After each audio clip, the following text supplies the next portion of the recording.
சண்முகா hospital cancer சிகிச்சைக்கான லைனாக் mission புதிய தொழில்நுட்ப கருவிகளோடு கிராண்ட் ஓபனிங். அனைவரும் வருக. ஸ்டார் மூவிஸ் பிரசன்ஸ் தியாகராஜன் இயக்கத்தில் பிரசாந்த் நடிப்பில் அந்தகன் வரும் ஆகஸ்ட் 9 முதல் திரையரங்குகளில்.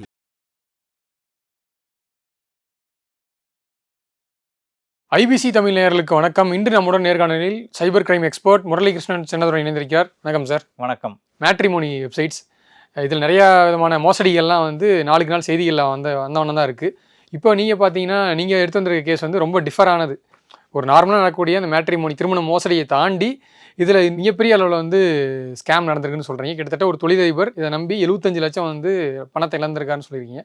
சொல்லுங்கள் சார், இந்த கேஸை பற்றி சொல்லுங்கள். ஆக்சுவலாக பார்த்தீங்கன்னா மேட்ரிமோனியல் ஸ்கேம்ஸில் வெவ்வேறு வகையான ஸ்கேம்ஸ் இருக்கும். இப்போ இதுக்கு முன்னாடி பார்த்தீங்கன்னா மேட்ரிமோனி ஸ்கேம்ஸில் என்ன நடக்கும் அப்படின்னு கேட்டிங்கன்னா, வெளிநாட்டு மாப்பிள்ளையாக இருப்பார், இல்லை வெளிநாட்டு பொண்ணு வெளிநாட்டில் இருப்பாங்க. நான் இங்கே வந்தேன், எனக்கு கிஃப்ட்ஸ்லாம் உங்களுக்காக கொண்டு வந்தேன், கஸ்டம்ஸில் பிடிச்சிட்டாங்க, பணம் கட்டணும் அப்படின்னு சொல்லி நடக்கக்கூடிய ஸ்கேம்ஸு ஒரு வகையான ஸ்கேம்ஸாக இருந்துச்சு. இந்த ஸ்கேம் பார்த்தீங்கன்னா இது இன்னும் அந்த ஸ்கேம்லேருந்து மெருகேறி இந்த ஸ்கேம் ரொம்ப டார்கெட்டடான ஸ்கேமாக இருக்குது. இந்த கம்யூனிட்டி பேஸ்ட் பண்ணி இருக்கக்கூடிய இந்த மேட்ரிமோனி சைட்ஸ்குள்ளே உள்ளே வராங்க. உள்ளே வரும்பொழுது இப்போ இந்த பர்டிகுலர் கேஸ் பார்த்தீங்கன்னா விக்டிம் divorcemmatrimony.com அப்படிங்கக்கூடிய வெப்சைட்குள்ளே போகிறாங்க. இவங்க பெய்டு பண்ணி ரிஜிஸ்டர் பண்ணுறாங்க ப்ரொஃபைலை. ஃப்ரீ ரிஜிஸ்ட்ரேஷன்லாம் கிடையாது. அந்த விக்டிம் பெய்டு பண்ணி ப்ரொஃபைலில் ரிஜிஸ்டர் சில்வர் கோல்டு ஆமாம் பிளாட்டினம்ங்கிற மாதிரியான நிறைய ஸ்கீம்ஸ் வச்சுருக்காங்க. அந்த ஸ்கீம்ஸில் இவங்க பெய்டு பண்ணி தான் இது போகிறாங்க. அப்படி தான் மேட்ரிமோனிக்குள்ளே போய் ப்ரொஃபைல்ஸ் பார்க்குறாங்க.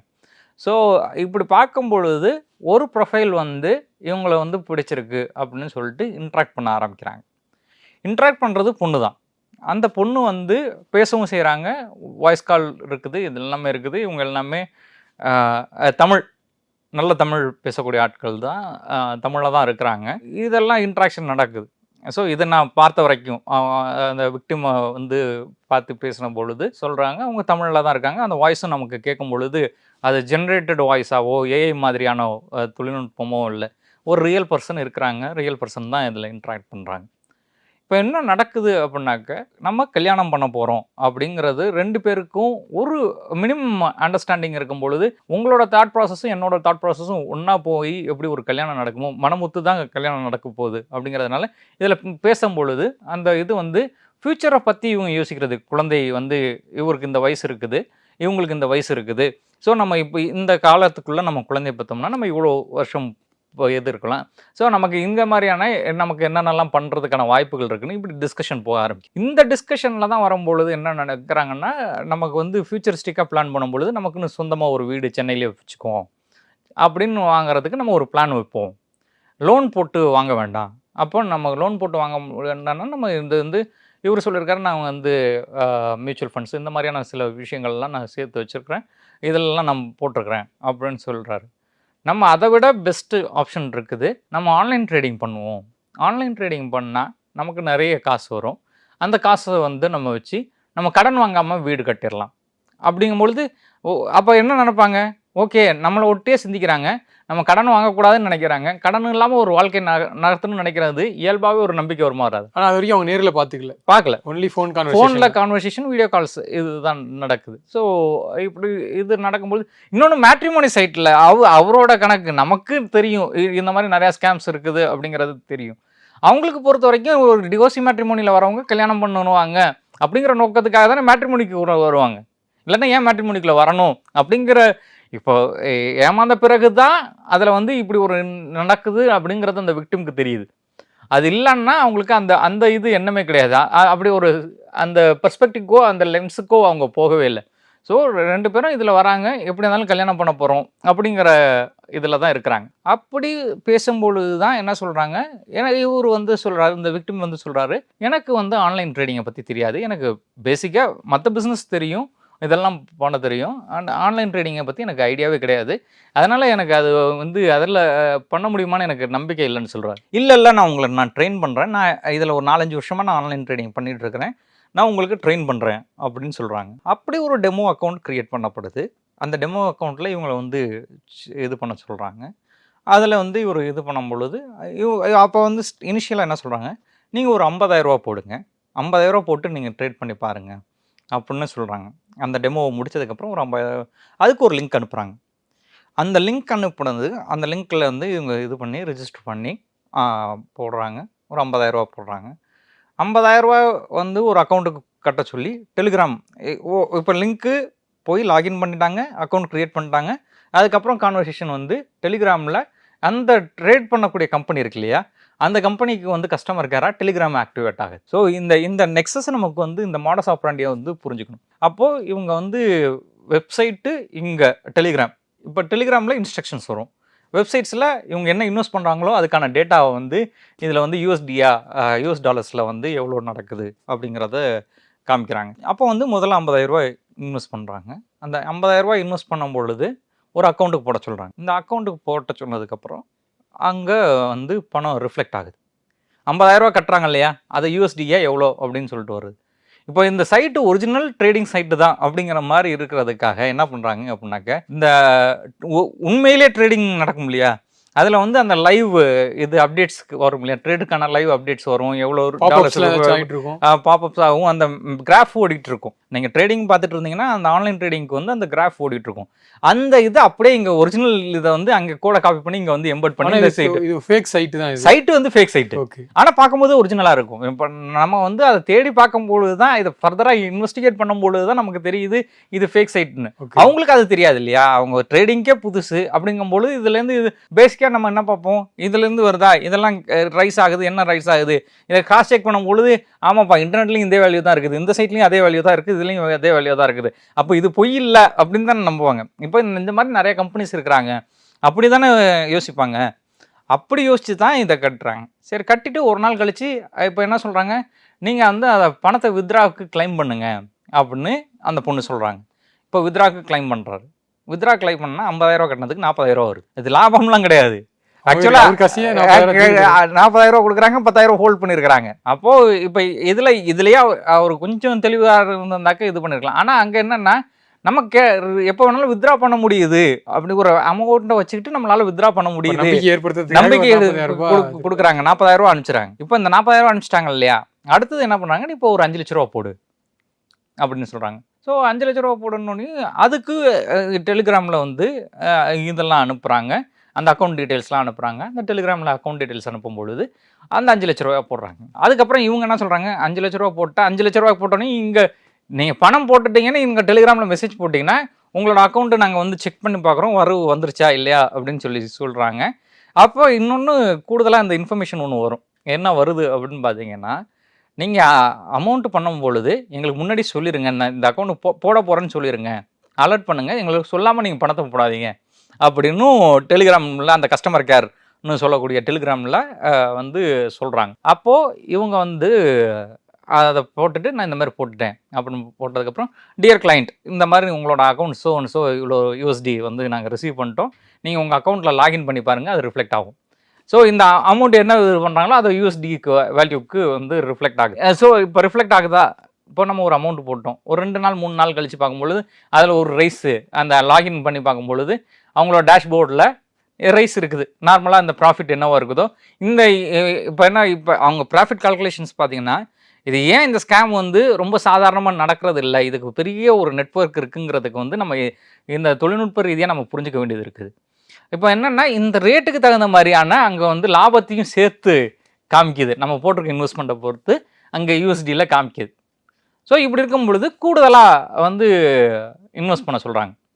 இப்போ கூடுதலாக இன்வெஸ்ட் பண்ண சொல்கிற பொழுது அடுத்து ஒரு 10 லட்சம் 15 லட்சம் இப்படிலாம் இன்வெஸ்ட் பண்ணும் பொழுது உடனே எவ்வளோ டென்யூரில் நடக்குது, எவ்வளோ காலகட்டத்தில் எவ்வளோ இது இந்த 2 மாதத்துக்குள்ளே 2 மாதத்துக்குள்ளே ஆமாம், 2 மாதத்துக்குள்ளே இது நடக்குது.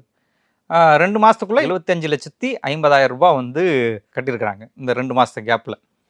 அது வந்து பார்த்திங்கன்னா பீரியாடிக்கலாக வந்து கட்டுறது இந்த மாதிரியான விஷயங்கள் நடந்துக்கிட்டே இருக்குது. சரி, இப்படி இது பண்ணிகிட்டே இருக்கிறாங்க. அவங்களுக்கு வந்து ஆகஸ்ட்டில் பணம் எடுக்கிறது அப்படின்னு ஏற்கனவே பிளான் பண்ணிட்டாங்க. அப்போ இவங்க 2 பேருக்குமே, அதாவது விக்டிமுக்கும் தெரியும், அந்த பொண்ணுக்கும் தெரியும், இந்த பணத்தை வந்து ஆகஸ்ட்டில் எடுக்க போகிறாங்க, இந்த இன்வெஸ்ட் பண்ண பணத்தை ஆகஸ்ட்டில் எடுக்க போகிறாங்க. ஏன்னா அதுக்கு ஒரு கமிட்மெண்ட் வச்சுருக்கிறதா ஏற்கனவே அவங்களுக்கு வாக்குறுதி கொடுத்துட்டாங்க. ஸோ இந்த கமிட்மெண்ட் வருது.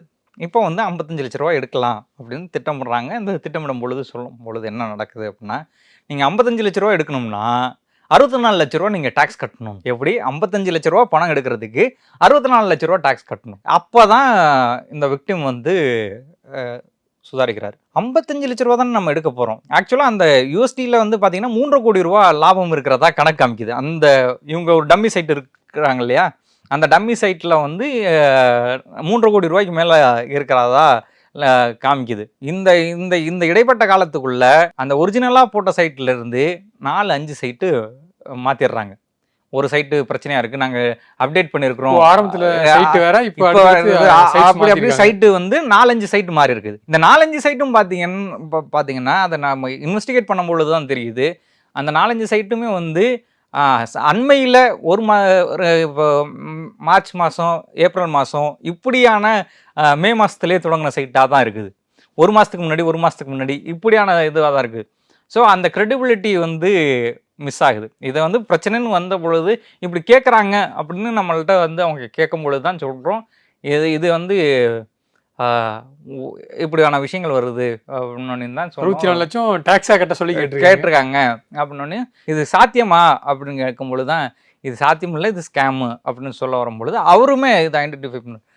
ஏன்னா பொதுவாகவே இங்கே வரவு வந்த பிறகு தான் டேக்ஸ் கட்டுவோம். கவர்மெண்ட் கட்டக்கூடிய கணக்குக்கு வந்து நம்ம வரவு வந்த பிறகு தான் டேக்ஸ் கட்டுவோம். எப்படி இல்லைன்னா ஒன்று source tax deduction at the சோர்ஸாக இருக்கும், அவங்க பிடிச்சிட்டு பணத்தை கொடுப்பாங்க. ரெண்டுமே இல்லாமல் நீ பணத்தை கட்டுன்னு சொல்லும் பொழுது தான் இவர் கொஞ்சம் இதாகிறாரு. ஏன்னா இந்த இப்படி ஒரு ப்ராசஸே கேள்விப்பட்டது இல்லையே அப்படிங்கும் பொழுது தான் இந்த பிரச்சனை வருது. அப்போ தான் கொஞ்சம் சுதாரிச்சுட்டு இது பண்ணும் பொழுது பார்க்கும் பொழுது பார்த்தா இந்த ஸ்கேமில் வந்து பார்த்தீங்கன்னா தொடர்ந்து ஒரு 4-5 அக்கௌண்ட்டுக்குள்ளே தான் இதாக இருக்குது. இந்த 4-5 அக்கௌண்ட்டுமே நார்த் இந்தியன் அக்கௌண்ட்டாக இருக்குது. இவர் பணம் போட்டது எல்லாமே பணம் வந்தது எல்லாமே நார்த் இந்தியன் அக்கௌண்ட்டாக தான் இருக்குது. இப்போ என்னென்னா இந்த முதல்ல 50,000 ரூபா போட்டு 40,000 வந்துச்சு இல்லையா, 50,000 ரூபா போட்டது ஒரு அக்கௌண்ட்டில், அந்த 40,000 வந்தது இன்னொரு அக்கௌண்ட்லேருந்து. ஆக்சுவலாக நான் உங்களுக்கு பணம் அனுப்புகிறேன், நீங்கள் உங்கள் கம்பெனிக்கு அனுப்பணும்னா நீங்கள் என்ன பண்ணணும், ட்ரேட் பண்ணிட்டு வரும்பொழுது நீங்கள் தானே எனக்கு, நான் வித்ரா பண்ணும்போது நீங்கள் தானே எனக்கு பணம் அனுப்பணும். உங்களுக்கு பதிலாக இன்னொருத்தர் வந்து பணம் அனுப்பிச்சாக்க எப்படி சரியா இருக்கும்? ஸோ இப்போ வந்து அவர் சுதாரிச்சிட்டாரு ஸ்கேம்னு சொல்லிட்டு. அதுக்கு அதன் பிறகு என்ன நடந்தது? அந்த லேடி அவங்ககிட்ட பேசிட்டு இருந்தாங்களா, அவங்ககிட்ட ஏதாச்சும் கன்சல்ட் பண்ணாரா? என்ன இல்லை, இந்த கன்சல்டேஷன் இன்னமும் ஓடிட்டு தான் இருக்குது. இது பண்ணுறாங்க, ஏன்னா இப்படி கேட்குறாங்களே, இது எப்படி சாத்தியமாக இருக்குது, இதெல்லாம் பண்ணோம். இல்லை நீங்கள் பணம் கட்டுங்கன்னு சொல்கிறது. இதுக்கிடையில வந்து 5 லட்சம் பேசிட்டு தான் இருக்காங்க. அந்த சைட்ல இருந்து இன்னும் உங்ககிட்ட பேசிட்டு தான் இருக்காங்க. ஏன்னா இங்கே இது நடந்திருக்குங்கிறது தெரியாது, அதனால் இப்போ பேசிட்டு தான் இருக்கிறாங்க. ஆக்சுவலாக என்ன நடக்குது அப்படின்னாக்க, இப்போ இந்த 64 லட்ச ரூபா கட்டணும்னு சொல்லும்போது எப்படி இது 64 லட்ச ரூபா கட்டணும் அப்படின்னு கேட்குறாங்க. அப்படி இல்லை இப்படி தான் கட்டணும், நாங்கள் இந்த மாதிரி பணம் எடுத்துருக்கிறேன், வந்திருக்கிறேன் அப்படின்னு சொல்லும்போது, அப்போ நீங்கள் பணம் எடுத்திருக்கீங்கன்னு சொல்கிறீங்க இல்லையா, அதுக்கான ஒரு ரிசிப்ட் அனுப்புங்க அப்படின்னு சொல்லி கேட்குறாரு. இதுக்கிடையில் என்ன நடந்திருக்கு அப்படின்னாக்க, இந்த இன்வெஸ்ட்மெண்ட் இந்த 75 லட்ச ரூபா இவங்க கட்டியிருக்காங்க இல்லையா, இதில் இவங்க அக்கௌண்ட்டுக்கு ஒரு 5 லட்ச ரூபா கட்டுறேன் அப்படின்னு சொல்கிறாங்க. யார் அந்த பொண்ணு வந்து ஏன் சார்பாக நான் ஒரு 5 lakh rupees வந்து கான்ட்ரிபியூட் பண்ணுறேன் அப்படிங்கும் பொழுது எப்படின்னா, இந்த இனிஷியலாக வந்து 5 lakhs 10 lakhs கட்டுறாங்க இல்லையா, அப்போ வந்து ஒரு 5 lakhs கட்டுறதா இவங்க சொல்கிறாங்க. அப்போ வந்து இவங்க வந்து 5 lakhs கட்டிட்டேன் அப்படின்னு சொல்லிட்டு அவங்க ஒரு நம்பர் கொடுக்குறாங்க, யூடிஆர் நம்பர்னு சொல்லுவோம். இந்த டிரான்சாக்ஷன் பண்ணதுக்கப்புறம் ஒரு நம்பர் வரும், அந்த யூடிஆர் நம்பர்னு சொல்லுவாங்க. அந்த நம்பர் கொடுக்குறாங்க. அந்த நம்பரை கொடுத்து இவங்க இந்த மாதிரி இந்த அமௌண்ட்டு கட்டியாச்சு, இதுதான் யூடிஆர் நம்பர் அப்படின்னு சொல்லி இந்த டெலிகிராம் மெசேஜில் போடுறாங்க. இந்த நம்பரை வந்து இவங்க வந்து அந்த அமௌண்ட் கட்டினதாகவும் அக்கௌண்ட்டில் எடுத்துக்கிறாங்க. இப்போ வந்து அந்த லேடியும் அவங்க ஆன்லைன் ட்ரேடிங் பண்ணிட்டு இருக்கிறதா சொல்கிறாங்க. ஏமாந்துட்டு உணர்ந்ததுக்கு பிறகு இப்போ அவங்களுக்கு அந்த எக்ஸ்பீரியன்ஸ் இருக்கும்ல அந்த லேடிக்கு. ஸோ அவங்ககிட்ட வந்து ஏதாச்சும் இவர் பேசினாரா இந்த மாதிரி நடந்துருச்சின்னு சொல்லிட்டு? இல்லை அது அவங்க வந்து என்ன சொல்கிறாங்க, இப்போ பேசுகிறாங்க, பேசிட்டு கேட்குறாங்க, இந்த மாதிரி இப்படி கட்ட சொல்கிறாங்க, இப்படி இல்லைன்னு சொல்கிறாங்க. இல்லை இதுதான் ப்ரொசீஜரு, யூஎஸ்டிலேருந்து வரும்பொழுது அவங்க கட்டி தான் டேக்ஸ் வரும் அப்படின்னு சொல்கிறது தான் ப்ரொசீஜர்னு சொல்லும்போது தான் இவருக்கு வந்து அந்த பணத்தை கட்டாமல் பண்ணுறாரு. இன்ன வரைக்கும் அவர் அந்த லேடி வந்து நேரில் மீட் பண்ணல, ஒன்லி ஃபோன் கால்ஸ் தான். இப்போ வந்து என்ன சொல்கிறாங்க, இப்போ நீங்கள் 64 லட்ச ரூபாயில் 30 லட்ச ரூபா நீங்கள் கட்டுங்க, 34 லட்ச ரூபா நான் கட்டுறேன் அப்படின்னு சொல்கிறாங்க. உங்களுக்கு நம்பிக்கை இல்லைல்ல, அந்த 64 லட்ச ரூபாயில் நீங்கள் 30 லட்ச ரூபா கட்டுங்க போதும், 34 லட்ச ரூபா நான் கட்டுறேன், அப்போவாது நீங்கள் என்ன நம்புவீங்க? ஓகே, இன்னும் அவங்க என்ன சொல்கிறாங்கன்ட்டு, அவங்க உண்மை சொல்கிறாங்களா இல்லை பொய் சொல்கிறாங்களான்னு இன்னும் கண்டுபிடிக்க முடியல. அது ஆனால் ஆப்வியஸாக இதில் வந்து ஸ்கேம் இருக்குது. அதில் வந்து என்னவா இருக்கலாம், அந்த ஸ்கேம் கும்பலோட கண்டிப்பாக தொடர்பு இருக்குது. எப்படி அப்படின்னு சொல்கிறோம்னு வச்சுக்கோங்களேன். இந்த தொடர்பு எப்படி நீங்கள் எஸ்டாப்ளிஷ் பண்ணலாம் அப்படின்னு பார்த்தீங்கன்னா, இயல்பாக பார்க்குறவங்களுக்கு இது எப்படிப்பா அவங்களுக்கு தொடர்பு இருக்குன்னு சொல்கிறீங்க, அவங்களும் எதிர்ச்சியாக போட்டுருக்கலாம் அப்படின்னு சேர்ந்து சொல்லிட்டு ஏமாந்துருக்கலாம்னு சொல்லிட்டு பார்க்குறவங்களுக்கும் ஒரு இது வரும். ஆக்சுவலாக எப்படி இது இருக்கும்னா, ஒரு பிஸ்னஸ் நடக்குது. இப்போ நான் உங்களுக்கு நான் தான் மேஜர் ஸ்கேம் பண்ணக்கூடிய ஆளாக இருக்கிறேன். நீங்கள் வந்து எனக்கு கீழே ஒருத்தவங்க நீங்கள் என்னை நம்பி நீங்கள் ஏமாறுறீங்க, ஓகேவா? அப்போ நான் என்ன சொல்கிறேன், உங்களுக்கு இன்சென்டிவ் கொடுத்துட்டே இருக்கிறேன். நீங்கள் ஆளை சேர்த்துக்கிட்டே இருங்க, நான் உங்களுக்கு இன்சென்டிவ் கொடுத்துட்டே இருக்கிறேன். அப்படின்னா நான் உங்களுக்கு இன்சென்டிவ் கொடுக்க உங்களுக்கு நான் இந்த மாதிரியான ஆட்களை நீங்கள் வச்சுக்கிங்க, டீல் பண்ணிக்கிங்க, அதுலேருந்து வரக்கூடிய கட்டுற பணத்துலேருந்து உங்களுக்கு நான் இவ்வளோ % கொடுத்துக்கிறேன் அப்படின்னாக்க நீங்கள் அதை இன்கமாக தான் பார்ப்பீங்க. அப்போ நீங்க ஸ்கேம் பண்றத ஒரு வேலையாவே செய்றீங்க. அதான் மீடியமா இந்த மேட்ரிமோனி சைட்ஸ் பயன்படுத்திக்கிறாங்க. இப்போ இந்த பொண்ணு இவங்க ஒருத்தர்கிட்ட தான் இன்டராக்ட் பண்ணாங்களா, இல்ல இதே மேட்ரிமோனியில டிவோர்ஸியா இருக்கிறவங்கள பல பேரை இது பண்ணிருக்காங்களாங்கிறது போலீஸ் ஃபர்தரா இன்வெஸ்டிகேட் பண்ணி சைபர் கிரைம் போலீஸ் இன்வெஸ்டிகேட் பண்ணும் பொழுது தெரியும். இல்லை, பொதுவாக மேட்ரிமோனி சைட்ஸ்ல எல்லாருமே ஒரு என்ன சொல்றது, அதுவும் நீங்க சொல்ற மாதிரி பெய்ட் மெம்பரா இருக்கும்போது ஆப்வியஸ்லி எல்லாத்துக்கும் ஒரு நம்பிக்கை வந்துடும். இவன் ஒரிஜினலா இந்த மாதிரி பர்சனாலிட்டி இருக்காங்க, ஸோ இவங்ககிட்ட நம்ம தைரியமா பேசலாம். ஏன்னா அந்த ப்ரொஃபைலுமே பெய்டு ப்ரொஃபைல் தான். ஓகே, அந்த பொண்ணு ப்ரொஃபைலுமே பெய்டு ப்ரொஃபைலா இருக்கும் பொழுது ஆப்வியஸா நம்ம தானே செய்வோம். அதாவது நீங்க சொன்ன மாதிரி திருமண சைட்னால எல்லாருக்கும் கொஞ்சம் பர்சனலா பேசுறதும் ஷேர் பண்ணிப்பாங்க. ஸோ அதுவே இப்போ ஒரு ஆபத்தா இருக்குன்னா, இப்போ மேட்ரிமோனி சைட் எந்த அளவுக்கு ஒரு செக்யூர்டான சைட்ஸா இருக்கா? இல்ல, மேட்ரிமோனியை இயல்பாவே நம்ம நம்ப முடியாது. ஏன்னா ஒரே ப்ரொஃபைல் பல இடங்கள்ல பண்ணியிருப்பாங்க, இந்த மாதிரியான பிரச்சனைகள் இருக்கும். அதனால அதை செக்யூர்டு அப்படின்லாம் நம்ப முடியாது. இன்னொன்று அதில் ஃபர்னிஷ் பண்ணியிருக்க டேட்டாவெல்லாம் எப்படி நீங்கள் செக் பண்ண வேண்டியது இருக்குது அப்படிங்கிறது ஒன்று. நேரில் மீட் பண்ணி விசாரிச்சு இல்லை அவங்களுக்கு தெரியாமல் விசாரிக்கிறது. வழக்கமாக நம்ம ஊரில் பொண்ணு பார்க்க போனாக்க நமக்கு தெரியாமல் நான் இவங்க வீடு இப்படி அப்படின்னு ஒரு டீ கடையில் உட்காந்து விசாரிப்பாங்கல்ல, அந்த மாதிரியான விசாரிக்கிற தன்மையும் இப்போ டிஜிட்டலில் நிறைய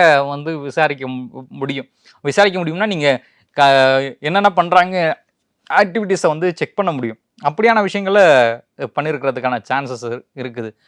அது பண்ணுறது ஒன்று. இன்னொன்று பேசிக்காக நீங்கள் பொண்ணு கிடச்சிருச்சு அப்படின்னாலே நமக்கு இங்கே கல்யாணம் பண்ணணுங்கிறது ஒரு பெரிய இதுவாக இருக்குது. கமிட்மெண்ட் இல்லை, அது ஒரு பெரிய கடமையாக நினைக்கிறாங்க. இப்போ பெற்றோர்களுக்கு பையனுக்கு கல்யாணம் பண்ணி வச்சிடறோம், பொண்ணு கல்யாணம் பண்ணி வச்சிட்டோம்னா ஒரு வேலை முடிஞ்சிருது அப்படின்னு நினைக்கிறாங்க. இப்போ இந்த தொழிலதிபர் 75 லட்சம் கிட்ட ஏமாந்துருக்காரு. நீங்கள் அந்த லேடியை நேரில் மீட் பண்ணுறதுக்கு ட்ரை பண்ணாரா? ஒரு அவங்க தமிழ்நாட்டில் தான் இருக்காங்களா, எங்கே இருக்காங்க? இல்லை, அவங்கள மீட் பண்ணுறதுக்கு இந்த பணம்லாம் அனுப்புறதுக்கு முன்னாடியே மீட் பண்ணுறதுக்கு ட்ரை பண்ணியிருக்காரு. என்னென்னா அப்போ போகும்பொழுது அவங்களோட ப்ரொஃபஷன் ஒன்று சொல்கிறாங்க இல்லையா, அந்த ப்ரொஃபஷன் சொல்லும் பொழுது நான் இங்கே இல்லை, நான் அங்கே போயிட்டேன் மீட் பண்ணலாம். இவர் அந்த ஒரு பர்டிகுலர் சிட்டிக்குள்ளே போகிறாரு, போயிட்டு நான் இங்கே வந்திருக்கிறேன், நம்ம இன்றைக்கி மீட் பண்ணலாம் அப்படின்னு சொல்லும்போது இல்லை நான் அர்ஜென்ட்டாக ஒரு ஒர்க்குக்காக இங்கே வந்துட்டேன், நான் அர்ஜென்ட்டாக ஒரு ஒர்க்குக்காக அங்கே போயிட்டேன் அப்படின்னு சொல்கிறது. இந்த மாதிரி 3 அவாய்ட் பண்ணியிருக்காங்க. அந்த டேரெக்டாக மீட் பண்ணுறதை அவாய்ட் பண்ணியிருக்காங்க. அவங்க தமிழ்நாட்டிலேருந்து தான் செயல்படுறாங்களா இல்லை வேறு ஸ்டேட்டு நார்த்துலேருந்து பேசுகிறாங்க? இல்லை ஆக்சுவலாக 2 பாசிபிலிட்டிஸ் தான். ஒன்று பெங்களூரில் இருக்கலாம், இல்லைன்னா தமிழ்நாட்டுக்குள்ளே தான் இருக்கலாம். ஏன்னா அவங்களோட ஸ்லாங் கிளியர் தமிழ் ஸ்லாங் தான். அதில் எந்த மாற்றமும் இல்லை. அவங்க இப்போ நீங்கள் என்னென்னா கார்டு மேலே இருக்கக்கூடிய 14 நம்பர் சொல்லு சார் அப்படின்னாக்கா உங்களுக்கு ஈஸியாக தெரிஞ்சிடும். தமிழை உடச்சி பேசினாலும் நீங்கள் ஸ்கேம் பண்ண, இவங்க உண்மையிலே தமிழ் தான் பேசுகிறாங்க. அப்படிங்கும் பொழுது நீங்கள் அங்கே தான் இந்த டிஃப்ரென்ஷியேஷன் இருக்குது. குறிப்பாக நீங்கள் ஒரு தொழிலதிபர்னு சொன்னீங்க, இந்த பெரும் தொழிலதிபர்களை மட்டும் கரெக்டாக பாயிண்ட் அவுட் பண்ணி இது ஸ்கெட்ச் பண்ணுறாங்களா, அது எப்படி? அது இல்லை, ஏன்னா அவங்க தானே இன்வெஸ்ட் பண்ணுவாங்க. ஆக்சுவலாக என்னென்னா இதில் எல்லா ரேஞ்சிலையுமே பண்ண ஆரம்பிப்பாங்க. அதாவது ஏமாத்துறது முடிவு பண்ணுறதுக்கு அவங்களுக்கு எவ்வளோ ரூபானாலும் எவ்வளோ வரைக்கும் அவங்கள்ட்ட ஏமாற்ற முடியுமோ அவ்வளோ வரைக்கும் ஏமாத்திடுவாங்க. அது அந்த லெவல் வரைக்கும் அவங்க த்ரெஷ்ஹோல்டு வரைக்கும் அவங்க போக தான் செய்கிறாங்க. இப்போ என்னென்னா இதில் கம்ப்ளைண்ட் கொடுக்குறவங்களுக்கு என்ன, இப்போ இந்த கேஸை பொறுத்த வரைக்கும் உங்களுக்கு கம்ப்ளைண்ட் கொடுக்குறதுக்கு இவங்கள்ட்ட வேறு எந்த இதுவுமே கம்ப்ளைண்ட் கொடுக்காம இருக்கிறதுக்கு வேறு எந்த காரணமும் இல்லை. அவங்கள்ட்ட ஒரு டேர்ட்டி சாட்ஸாவோ இதுவாகவோ இல்லை, அந்த மாதிரியான எந்த விஷயமும் இல்லை. அதனால் இங்கே நேரடியாக கம்ப்ளைண்ட் போகுது. இப்போ நிறைய பேர் என்ன பண்ணுவாங்கன்னா, இந்த மாதிரி இதில் போகும்போது இன்டிமசி சாட்ஸ் அதிகமாகி என்ன பண்ணுவாங்கன்னா ஒரு போனோஸ் இருக்கும், இல்லை ஒரு ரெட் டேப்ஸ் செக்ஸ் ஸ்கேண்டல்ஸாக இருக்கிறதுக்கான சான்சஸ் இருக்கும். இந்த மாதிரியான விஷயங்கள் இருக்கும்போது அவங்க கம்ப்ளைண்ட் கொடுக்கவே போக மாட்டாங்க. அப்போ கம்ப்ளைண்ட் கொடுக்காம போகிறது தான் அது அந்த மாதிரி தான் இவங்க ஒவ்வொருத்தங்களுக்கு தகுந்த மாதிரியும் ஒவ்வொரு டார்கெட் பண்ணுவாங்க. இப்போ இந்த இடத்துல சைக்கலாஜிக்கலாக அங்கே தான் அந்த சைக்கலாஜிக்கல் ப்ரொஃபைலிங் அவங்களுக்கு ரொம்ப ஹெல்ப்ஃபுல்லாக இருக்குது. இந்த மாதிரி ஒரு பர்டிகுலர் கம்யூனிட்டி இப்போ டிவோர்ஸி அப்படிங்கிற சூஸ் பண்ணும்பொழுது இதில் இந்த மாதிரியான இதெல்லாம் சொன்னாக்க இவங்க வெக்கப்பட்டுட்டு போய் சொல்ல மாட்டாங்க. இப்போ ஒரு தொழிலதிபர் 75 லட்ச ரூபா ஏமாந்துட்டான்னு சொல்கிறது அவங்களுக்கு பெரிய அவமானம் இல்லை. எப்படி போய் கம்ப்ளைண்ட் கொடுக்க போகிறான்? உடனே அந்த ஃபினான்ஷியல் ஃப்ராட்ஸ் எந்த டைப் ஆஃப் அமௌண்ட் கம்மியாக இருந்தாலோ இதுவாக இருந்தாலோ 1930 அப்படின்னு ஒரு டோல் ஃப்ரீ நம்பர் இருக்குது. அந்த டோல் ஃப்ரீ நம்பரில் வந்து நீங்கள் வந்து கூப்பிட்டு சொல்லிடுங்க. அப்புறம் cybercrime.gov.in அப்படிங்கக்கூடிய வெப்சைட் இருக்குது. அந்த வெப்சைட்டில் போய் என்ன நடந்துச்சு அப்படிங்கிறத உங்கள்கிட்ட என்னென்ன டாக்குமெண்ட்ஸ் இருக்குதோ என்னென்ன எவிடன்ஸ் இருக்குதோ அதை அப்லோட் பண்ணிட்டீங்கன்னா உங்களுக்கு அந்த பர்டிகுலர் ரீஜனில் இருக்கக்கூடிய இதுக்கு வந்து நடக்கும். இதை வந்து நம்ம அட்லீஸ்ட் ஒன்று ஏமாறாமல் இருக்கிறதுங்கிறதுக்கு ஒரு வழி, இன்னொன்று ஏமாந்துட்டாக்கா அதுலேருந்து நம்ம எப்படி கம்ப்ளைண்ட் பண்ணுறது அப்படிங்கக்கூடிய ப்ராசஸை வந்து இது பண்ணுறதுங்கிறது இன்னொரு வழி. அதனால் நல்ல வழக்கறிஞர்கள் தொழில்நுட்பம் தெரிஞ்சவங்களோட பக்கத்தில் வச்சுக்கிட்டு அவங்களோட உதவியோடு சேர்ந்து இந்த மாதிரியான போர்ட்டலில் வந்து லாகின் பண்ணிவிட்டு நியர்பை போலீஸ் ஸ்டேஷனில் வந்து நீங்கள் சைபர் கிரைம் ரிலேட்டடான கம்ப்ளைண்ட்ஸை கொடுக்கணும் அப்படிங்கிறது ரொம்ப முக்கியமான விஷயம். ஏன்னா நிறைய கேசஸ் வந்து கம்ப்ளைண்ட் ஆகாமல் இருக்கிறதுனாலேயே நிறைய மாடஸ் ஆப்ராண்டி என்ன பண்ணுறாங்கங்கிறது தெரியாமல் போயிடுது. அதனால் அது ரொம்ப முக்கியமான விஷயமா பாரு. கண்டிப்பாக இந்த கேஸை பொறுத்த வரைக்கும் இதை பார்த்து நிறைய பேர் அவேர் ஆகி நம்ம வந்து அந்த ஸ்கேம்லேருந்து எப்படி தப்பிக்கிறதுன்னு தான் வந்து பார்க்கணும். நேரம் ஒதுக்கி இந்த கேஸை பற்றி நிறைய தகவலை ஷேர் பண்ணீங்க. Thanks for time. நன்றி. சண்முகா ஹாஸ்பிட்டல் கேன்சர் சிகிச்சைக்கான லைனாக் மிஷன் புதிய தொழில்நுட்ப கருவிகளோடு கிராண்ட் ஓபனிங். அனைவரும் வருக. ஸ்டார் மூவிஸ் பிரசன்ஸ் தியாகராஜன் இயக்கத்தில் பிரசாந்த் நடிப்பில் அந்தகன் வரும் ஆகஸ்ட் 9 முதல் திரையரங்குகளில்.